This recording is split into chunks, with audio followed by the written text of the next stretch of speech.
Pada pembelajaran awal, step by step pelajaran untuk anak ini, kita terlebih dahulu akan mengajarkan cara-cara memasukkan sebuah sprite, memasukkan latar belakang, dan memerintahkan sprite supaya bisa bergerak dengan gerakan sederhana.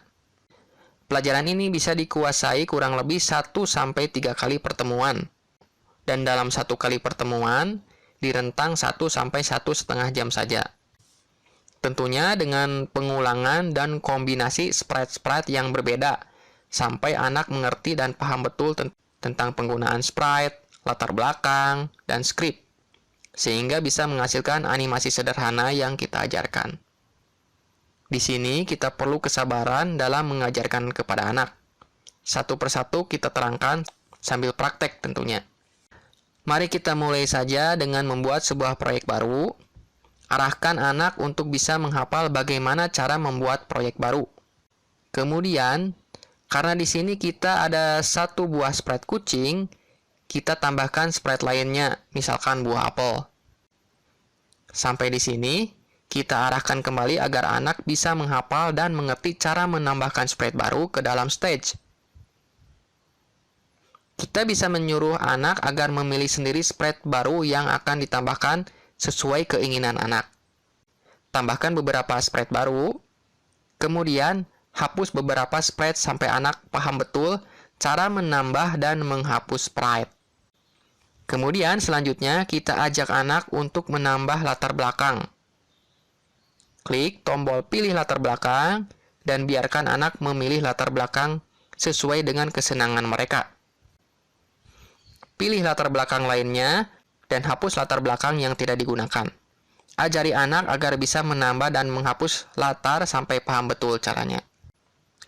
Kemudian kita beralih untuk belajar script pada sprite. Kita klik sprite kucing, kemudian kita tambahkan blok ketika bendera hijau diklik. Beritahu anak agar mengerti bahwa perintah ini digunakan sebagai event atau kejadian di mana ketika bendera hijau diklik, maka perintah akan dilanjutkan di bawahnya. Apa yang akan diperintahkan selanjutnya? Kita akan menambah perintah gerak 10 langkah. Kita masukkan di bawah ketika bendera hijau diklik, lalu jalankan dengan menekan bendera hijau diklik. Di sini, beritahu anak bahwa perintah setelah bendera hijau diklik adalah gerak 10 langkah.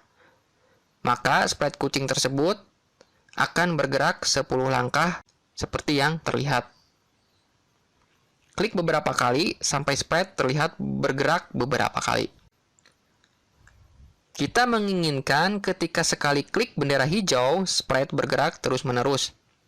Maka hal yang harus dilakukan adalah mengulang script atau blok gerak 10 langkah tersebut dengan pengulangan yang ada pada script control.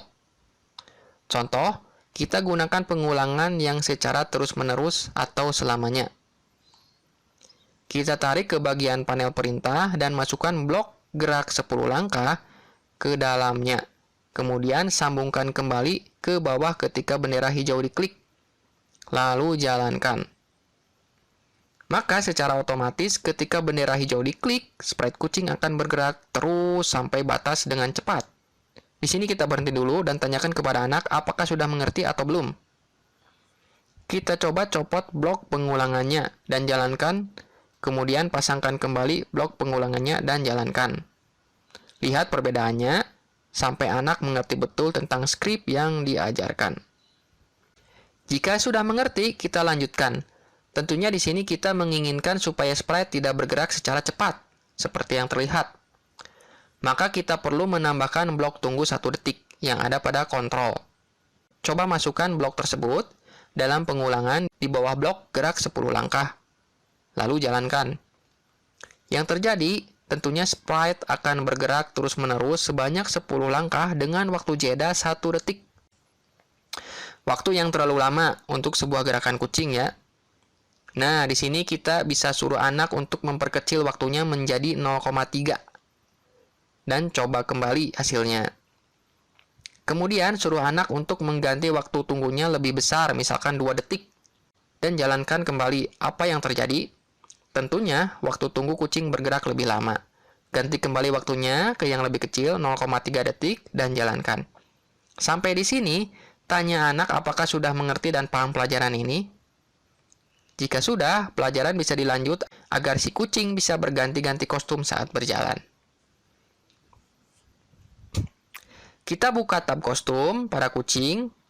Kita perlihatkan di sini ada 2 buah kostum yang dimiliki kucing, dan kostum ini bisa digunakan secara berganti-ganti agar terlihat berjalan.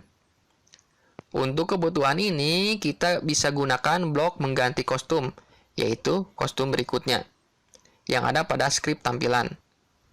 Masukkan blok tersebut di bawah blok gerak 10 langkah atau blok tunggu, dan jalankan. Hasilnya, kucing akan bergerak sambil berjalan sampai batas tentunya. Apa yang akan dilakukan jika menyentuh batas? Kita ajak anak untuk membalikan arah gerakan ke arah sebaliknya jika sprite kucing menyentuh batas. Caranya yaitu dengan menambahkan blok jika di pinggir pantulkan yang ada di skrip gerakan. Masukkan blok skrip ini di bawah blok kostum berikutnya. Lalu jalankan kembali. Maka yang terjadi ketika kucing menyentuh pinggir batas, maka kucing akan memantul bergerak ke arah berlawanan. Tapi tampilannya jadi terbalik. Nah, sampai di sini kita ajari anak agar tampilannya tidak terbalik. Kita klik pada arah dan akan muncul jendela pop-up. Di sini kita pilih bagian bawah ada tombol kiri kanan. Kita klik tombol tersebut, maka gerakan kucing tidak akan terbalik ketika berbalik arah. Pelajaran pertama ini tentunya harus diulang beberapa kali di pertemuan berikutnya dengan mengganti sprite-nya bukan kucing. Biarkan anak memilih sprite kesukaannya sendiri, lalu menggerakkan sprite-nya dengan perintah-perintah yang telah kita ajarkan sampai anak hafal dan mengerti.